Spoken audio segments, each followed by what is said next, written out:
Hi everyone, welcome. This is Dr. Pramil Chariat.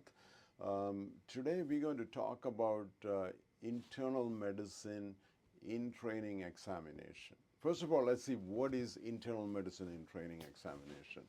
Okay, you got into an internal medicine residency. Every year there is an examination called it's called internal medicine, or we should say like in training examination. Okay, it's conducted every year. So they do one in PGY1, there's PGY2, and they also do in PGY3.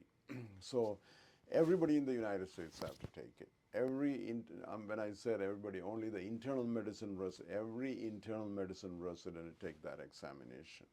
And the examination is 300 questions and is 7 hours long.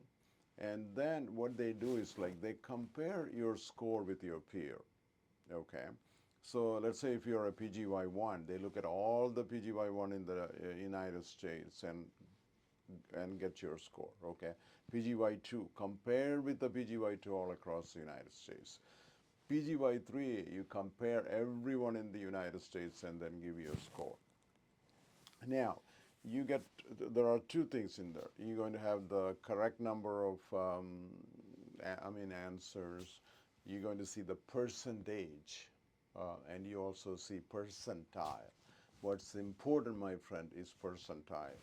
Everybody make these mistakes. All the residents I talked to, oh, I scored like 55%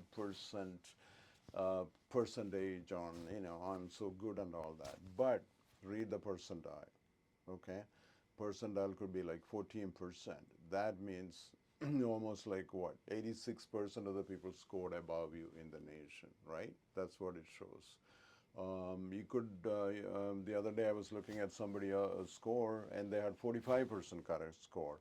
But what's their actual percentile was 0 percentile in the nation. Okay. Now, when you talk to all the residents, the reason I'm giving this talk is like, why is it important to an internal medicine resident? A lot of people, I still see a lot of residents don't take this seriously. It got so much importance, okay?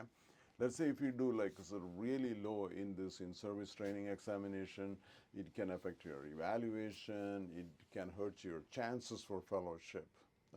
I work as a program director in internal medicine residency program.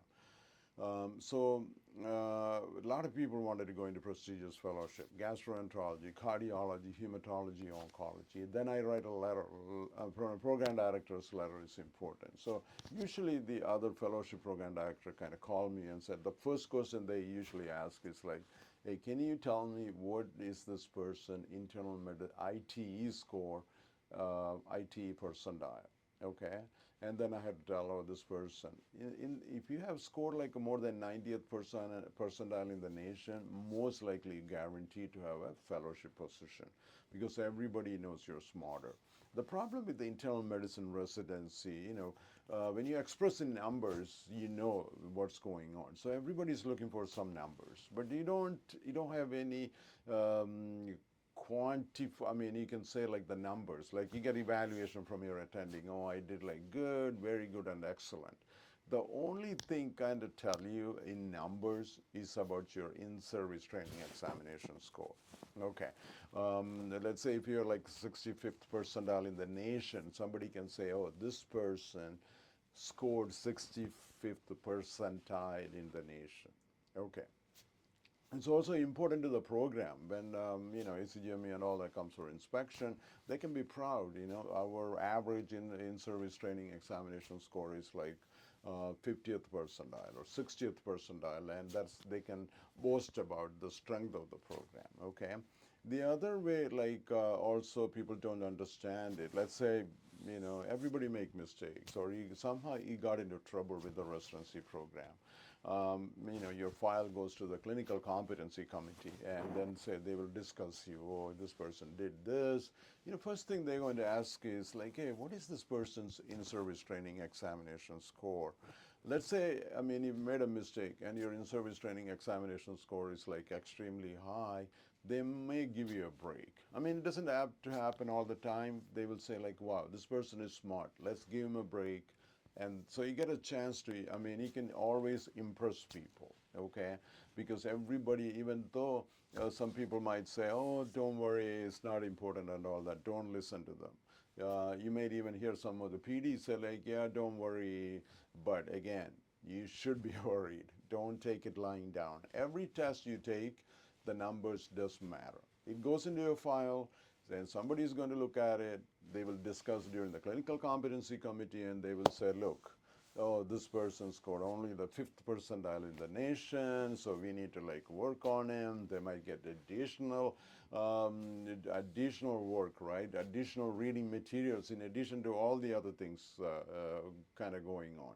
So my friends, the whole purpose of this talk is to let you know how important internal medicine training examination scores in the internal medicine training. Okay, so what are we going to do? We're going to do a lot of videos kind of teach you the most important topic people usually miss on the in-service training examination. Okay, so each subject, cardiology, nephrology, we have like series of lectures. Please make sure you watch that. Also, please don't forget to subscribe. You know, it takes a lot of our time and effort to make videos like this. So if you could help us subscribe to our channel, greatly appreciate it.